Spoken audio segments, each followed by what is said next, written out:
রাঙামাটি জেলার ইতিহাস বেশ সমৃদ্ধ। ব্রিটিশ শাসনামলে 1860 সালের আগে এটি চট্টগ্রাম জেলার অংশ ছিল।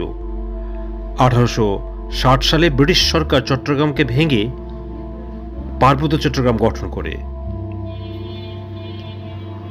1984 সালে এরশাদ সরকারের আমলে পার্বত্য চট্টগ্রামকে ভেঙে খাগড়াছড়ি ও বান্দরবন নামে দুটি নতুন জেলার গঠন করে এবং অবশিষ্ট অংশ রাঙামাটি জেলা হিসেবে পরিচিতি লাভ করে। রাঙামাটি তার প্রাকৃতিক সৌন্দর্য যেমন কাপ্তাই হ্রদ, ঝুলন্ত সেতু, সাজেক ভ্যালির জন্য বিখ্যাত। এছাড়া রাঙামাটি কাজু বাদাম, তরমুজ এবং কাপ্তাই হ্রদের তাজা মাছের জন্য পরিচিত। 1860 সালের আগে এটি চট্টগ্রাম জেলার অংশ ছিল। 1860 সালে ব্রিটিশ সরকার চট্টগ্রামকে ভেঙে পার্বত্য চট্টগ্রাম গঠন করে। 1984 সালে পার্বত্য চট্টগ্রাম ভেঙে রাঙামাটি, খাগড়াছড়ি ও বান্দরবন জেলা গঠিত হয়। রাঙামাটি প্রাকৃতিক সৌন্দর্যের জন্য বিখ্যাত। কাপ্তাই হ্রদ, ঝুলন্ত সেতু, সাজেক ভ্যালি এখানে উল্লেখযোগ্য। রাঙামাটি জেলা বাংলাদেশের দক্ষিণ পূর্বাঞ্চলে অবস্থিত চট্টগ্রাম বিভাগের একটি প্রশাসনিক অঞ্চল। পূর্ব রাঙামাটি, খাগড়াছড়ি ও বান্দরবন একসাথে একটি জেলা ছিল। 1860 সালের আগে এটি চট্টগ্রাম জেলার অংশ ছিল। 1860 সালে চট্টগ্রামকে ভেঙে পার্বত্য চট্টগ্রাম গঠন করে ব্রিটিশ সরকার। রাঙামাটি একটি পার্বত্য জেলা। এটি বাংলাদেশের বৃহত্তম জেলা। উপজেলার সংখ্যা অনুসারে রাঙামাটি বাংলাদেশের একটি প্রথম শ্রেণীর জেলা। রাঙামাটি জেলার মোট আয়তন 6116.13 বর্গ কিলোমিটার। এটি আয়তনের দিক থেকে বাংলাদেশের বৃহত্তম জেলা।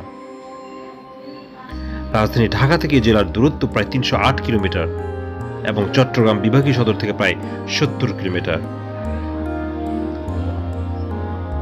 আপনারা ভিডিওতে পাহাড়িদের বাজার দেখছেন। এই জেলার উত্তরে ভারতের ত্রিপুরা, দক্ষিণে বান্দরবন জেলা, পূর্বে ভারতের মিজোরাম ও মিয়ানমারের চীন রাজ্য, পশ্চিমে চট্টগ্রাম জেলা ও খাগড়াছড়ি জেলা। এটি বাংলাদেশের একমাত্র জেলা যার সাথে ভারত ও মিয়ানমার দুটি দেশেরই আন্তর্জাতিক সীমানা রয়েছে। এখানে বৌদ্ধ, ইসলাম, হিন্দু ধর্ম, খ্রিস্ট ধর্ম এবং অন্যান্য ধর্ম অনুসারে এই জেলার মোট জনসংখ্যা 36.22% মুসলিম এবং 5.10% হিন্দু। এছাড়া চাকমা, মারমা, বম, চাক, মুরং, ত্রিপুরা, খ্যাং, খুমি, লুসাই, পাংখোয়া প্রভৃতি ক্ষুদ্র নৃগোষ্ঠীর মানুষ বসবাস করে। 1860 সালে 20 জুন রাঙামাটি, খাগড়াছড়ি, বান্দরবন এই তিন পার্বত্য অঞ্চলকে নিয়ে পার্বত্য চট্টগ্রাম জেলা গঠিত হয়। জেলা সৃষ্টির পূর্বের নাম ছিল কার্পাস মহল। পার্বত্য চট্টগ্রাম জেলা থেকে 1981 সালে বান্দরবন এবং 1983 সালে খাগড়াছড়ি পৃথক জেলা সৃষ্টি করা হলে পার্বত্য চট্টগ্রাম জেলার মূল অংশ রাঙামাটি পার্বত্য জেলা হিসেবে আত্মপ্রকাশ করে। প্রথাগত রাজস্ব আদায় ব্যবস্থায় রাঙামাটি পার্বত্য জেলায় রয়েছে চাকমা সার্কেল চিফ। চাকমা রাজা হলেন নিয়মতান্ত্রিক চাকমা সার্কেল চিফ। ব্রিটিশরা আগমনের পূর্বে কার্পাস মহল ছিল ত্রিপুরা, মোগল, চাকমা ও আরাকানের রাজাদের যুদ্ধক্ষেত্র। চাকমা রাজা বিজয়গুড়ি রাজ্য জয় করতে করতে এই অঞ্চলে জয় করে নেন ও রাজ্য স্থাপন করেন। 1666 সালে এই অঞ্চলের কিছু অংশে মোগলদের অনুপ্রবেশ ঘটে এবং চাকমা রাজার কাছে পরাজিত হয়। এই যুদ্ধে মুঘলদের দুটি কামানের মতো ফতেখা নামে একটি কামান চাকমা রাজার হস্তগত হয়। চাকমা রাজা কর্তৃক মুঘল যুদ্ধ হতে অধিকৃত কামান ফতেখা এটি এখন রাঙামাটির রাজবাড়িতে সংরক্ষিত আছে। 1760 থেকে 61 সালে ইংরেজরা ইস্ট ইন্ডিয়া কোম্পানি এই অঞ্চলে প্রবেশ করে। 1737 সালে চাকমা রাজা শের মোস্তা খান মুঘলদের পরাজিত করে এই অঞ্চল থেকে বিতাড়িত করেন। বাংলাদেশ স্বাধীন হওয়ার পর জিয়াউর রহমান 80 দশকে এই অঞ্চলে 4 লক্ষ ভূমির বাঙালিকে পুনর্বাসন করেন। বর্তমানে তারাও এই অঞ্চলে অবিচ্ছেদ্য জনজাতিতে পরিণত হয়েছে। বাঙালি ছাড়াও এই অঞ্চলে 14টি ক্ষুদ্র নৃগোষ্ঠী মানুষ এখানে বসবাস করে। আপনারা ভিডিওতে চাকমাদের বা পাহাড়িদের বনরূপা বাজার দেখছেন।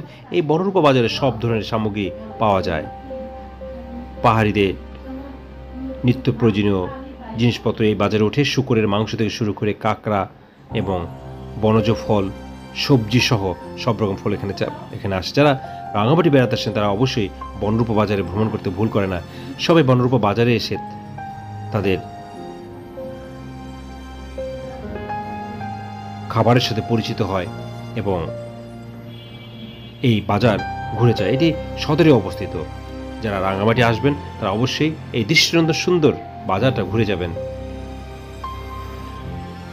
রাঙামাটি খুব সুন্দর একটি শহর, চতুর্দিকে কাপ্তাই লেক রয়েছে এবং এর প্রাকৃতিক সৌন্দর্য আপনাকে মুগ্ধ করবে। আপনারা ভিডিওতে বনরূপ বাজার দেখছেন।